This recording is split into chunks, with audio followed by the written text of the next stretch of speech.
Migration from the European Union increases despite Brexit, and we give you the latest example of a lockdown scandal.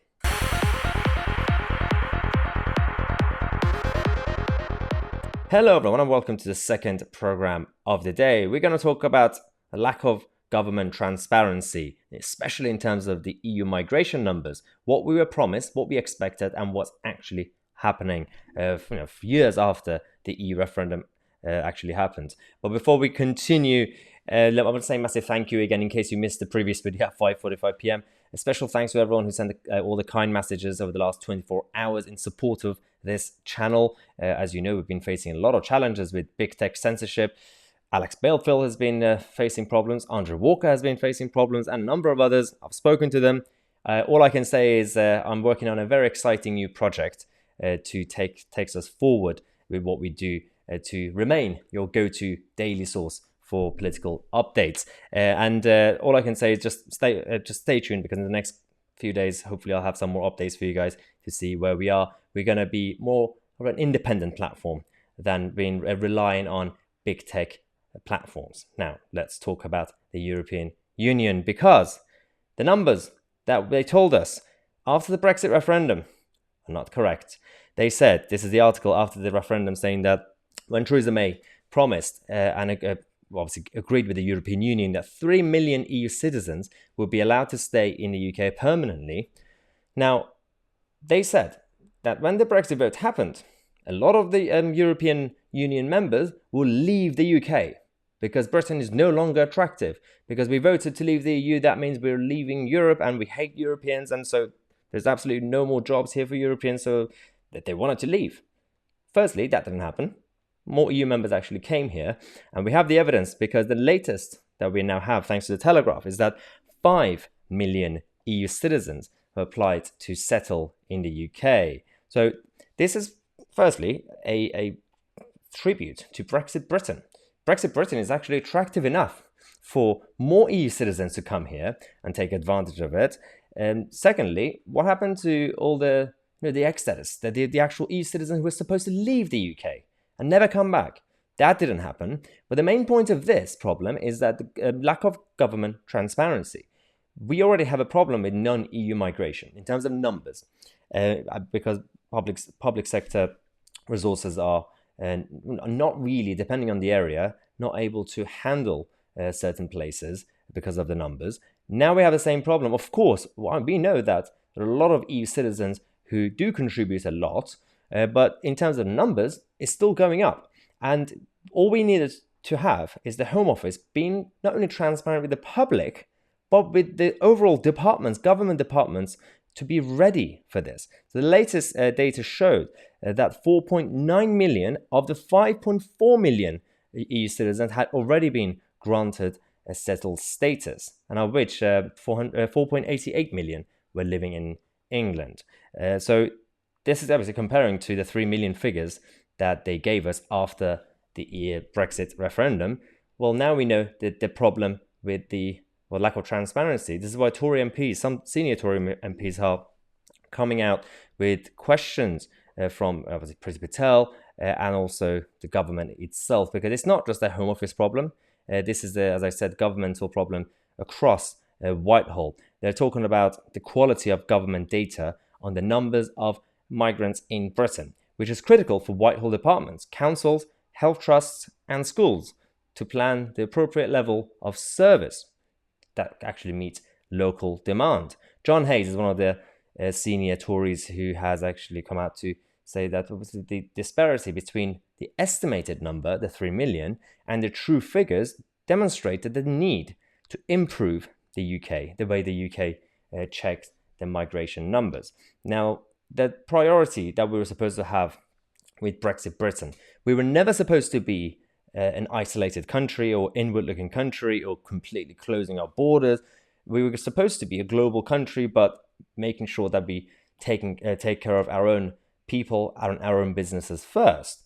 And that's what common sense politics is about. It's not really about being against other people or other countries.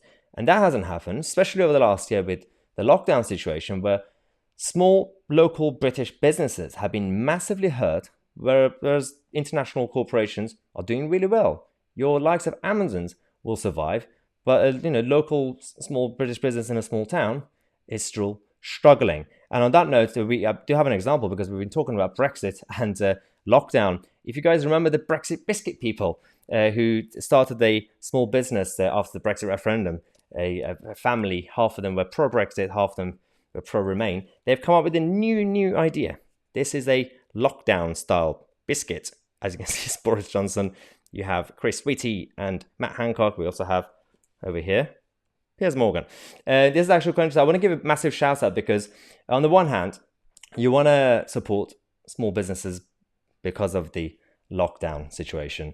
And on the other hand, we also want to focus on British companies because, again, post-Brexit, what happened to our priorities? And this is what I love because this lockdown biscuit is actually based on the tier restrictions, but it's called tear instead of tier, as you can see.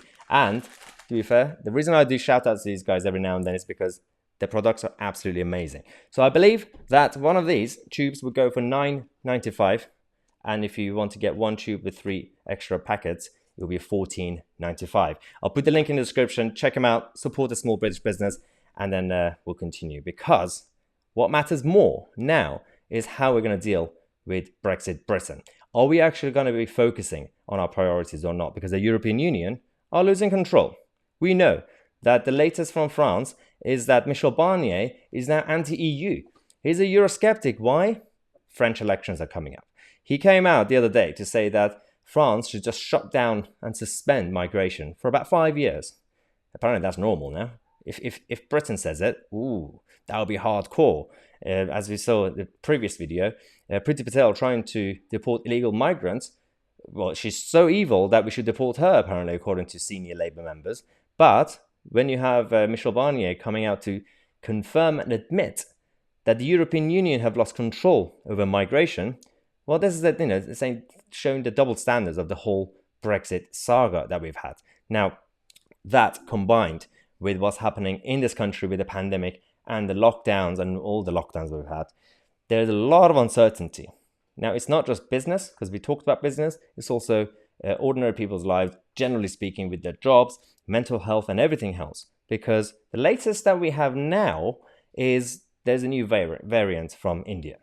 Now, today at 5:30 p.m., the Prime Minister came out to give us some sort of update. We were expecting him to either confirm that the roadmap is going to continue the 21st of June, it's still going to happen, or say that we're going to have to delay it. Well, he said what we already knew yesterday from the government. We don't know. They haven't decided yet. So far, the roadmap technically is there, but they might change it. There's absolutely no confirmation. And I think that we can see the reaction to their press briefing that we just had at 5:45 p.m. tomorrow morning with the stock market to see how they're going to react to Boris Johnson's statement. But let's focus on the scandals that we've had over the last year. Put aside the public health aspects of this, because certain decisions, bureaucratic decisions, have affected ordinary people's lives. One example is thanks to The Guardian, actually, coming out with a new study, a new research showing that 1 in 5 women giving birth were forced to cover up their faces, with the face covering, their face masks, during labor. 1 in 5. Now, this is despite guidelines. This is despite the advice that we have from the top. That wasn't supposed to happen, but 1 in 5 of them were forced during labor to put on a face mask. Now, again, I'm not a woman. I've never been pregnant, but I can imagine it's not an easy situation because, again, the people who experienced this during labor with face masks came out and said how horrible it was and the absolutely terrible experience and not easy to do what they were supposed to be doing and the support that they were supposed to be getting from NHS staff. In fact, they made it slightly more difficult. The whole mantra of the NHS trying to protect and make things comfortable, that went out of the window. Women describe feeling unable to breathe, having panic attacks, or even being sick during labor because they were made to wear a face covering. The research was carried out by one of the charities, and as I said, this is despite the advice that was published in July 2020. That surveyed almost 1,000 women. 936 women were surveyed, and they said that when they gave birth during December, found out that 160 of those who went into labor were made to wear a face covering. Now, where is the outrage? All the mainstream media people, again, this was in The Guardian, the BBC slightly talked about it on their website, but there's no scrutiny in that sense. I was watching the press briefing. There was no outrage in the press briefing earlier on this issue because we know that yesterday and the day before, whether it's Chris Whitty, whether it's Matt Hancock, they know how to handle these briefings, and we know that nothing will actually change. When this inquiry starts, if it starts, because apparently the priority for the government is not to start any inquiry anytime soon, a lot of things need to come out. But let's just focus on the good times. Let's focus on helping each other, small British businesses and ordinary people coming together. As I said, don't forget to check out these guys because you now could get your new lockdown style Brexit biscuit, whatever that they have now. They have a lot of options that as you can see on their website. These guys have been completely amazing with supporting the channel as well. So check them out. The link is in the description. I'm Tousi, and I'll see you guys in the next video.